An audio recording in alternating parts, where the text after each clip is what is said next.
하나님은 하나님의 때에 하나님의 사람을 세우시고 하나님의 방법대로 섭리하고 일하십니다. 그것을 믿을 때 우리의 삶 가운데 내 계획이 내 뜻대로 되지 않을 때 우리는 낙심하지 않습니다. 또한 반대로 내가 형통하고 성공할 때 교만하지 않은 이유가 여기에 있는 것입니다. 오늘 예배 드리시는 여러분의 삶을 뒤를 반추해 보시면 쓸모없는 시간, 버려진 시간들이 있지는 않으십니까? 그런데 하나님께서 오늘 우리에게 말하시기를 후회보다 소망으로 사건을 재해석하라 말씀하시는 거예요. 그러니까 지금 이 모세의 삶에 버려진 시간, 쓸모없는 시간 40년의 미디안 삶이 아니라 스데반의 설교를 통해 하나님은 40년을 채워가는 시간이라고 말씀하고 계십니다. 40년의 시간은 이스라엘 백성들을 이끌어내시기 위한 준비의 시간이었던 거죠. 그래서 하나님은 모세의 삶에 모세 스스로는 이해될 수 없고 깨달을 수 없고 버려진 시간 같은 그 시간 하나님은 채워가시고 완성해 가시면서 모세의 삶을 준비하셨던 것입니다. 두 번째, 모세를 통해 일하십니다. 사도행전 7장 34절입니다. 내 백성이 애굽에서 괴로움 받음을 내가 확실히 보고 그 탄식하는 소리를 듣고 그들을 구원하려고 내려왔노니 이제 내가 너를 애굽으로 보내리라 하시니라. 하나님께서는 이스라엘 백성들의 괴로움 듣고 탄식 소리를 들으셨어요. 그리고 내가 그를 구원하려고 내려왔다고 말씀하신 후에 누구를 보내셨죠? 내가 너를 애굽 땅으로 보내신다 말씀하신 거예요.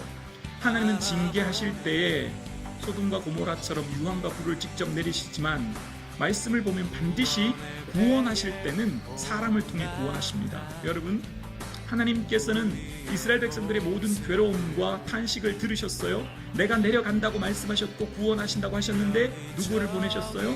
모세를 보내신 거예요. 너를 보내신 거예요. 영이신 하나님께서는 하나님의 마음과 그 뜻을 헤아리는 사람을 통해 부르시고 그를 통해 일하게 하신다 말씀하고 계신 것입니다. 내 옆에 있는 사람은 하나님 보내신 사람이에요. 존귀한 사람이에요. 하나님께서 나를 위해 보내신 존귀한 사람이 지금 이곳에 그 직장에 여러분의 가정의 삶 가운데 있는 줄로 믿습니다. 하나님은 하나님의 방법으로 일하십니다. 34절인데요. 내 백성이 애굽에서 괴로움을 받음을 내가 확실히 보고 그 탄식하는 소리를 듣고라고 이야기합니다. 괴로움과 탄식이라는 방법입니다. 그냥 멀리서 지켜보며 아시는 것이 아니라 그들의 부르짖음 고통 속에 함께 하심으로 동참하심으로 온 고통을 몸소 느끼고 계신다는 뜻입니다. 하나님께서 하나님의 뜻을 이 땅에 이루는 방식, 예수님을 통해 뭘 하셨습니까? 십자가라고 하는 것을 통해 하나님의 뜻을 이루셨습니다.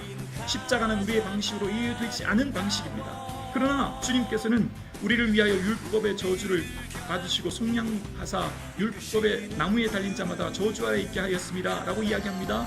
우리를 통해서 자유와 생명을 주시기 위해 십자가를 통해 일하신 거예요. 우리의 방식, 우리의 생각으로 다 이해될 수 없는 방식이지만 하나님의 십자가라고 하는 것을 통해 하나님의 위대한 역사를 이루어 가셨습니다.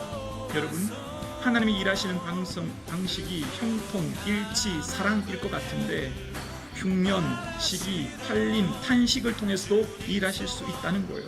사랑하는 성도님, 여러분의 삶 가운데 주인이 누구십니까? 여러분 계획하고 준비하는 모든 일들의 그 주인 되신 예수님께 묻고 계획하고 준비하며 나아갈 수 있기를 주의 이름으로 축원합니다. 하나님은 지금 나를 부르십니다. 나를 교회를 위해, 가정을 위해, 직장을 위해, 삶의 자리에 나를 부르셨어요. 그 부르신 삶의 자리가 다 이해될 수 없는 방식일 수 있어요. 지금 여러분 삶 가운데 펼쳐져 있는 문제와 어려움, 혹 흉년일 수도 있고 큰 환난일 수도 있다는 거예요. 그러나 우리는 이것으로 인하여 낙심하지 않습니다. 하나님 나를 통해 그 흉년을 통해서도 일하시는 하나님을 바라볼 수 있기를 주의 이름으로 축원합니다.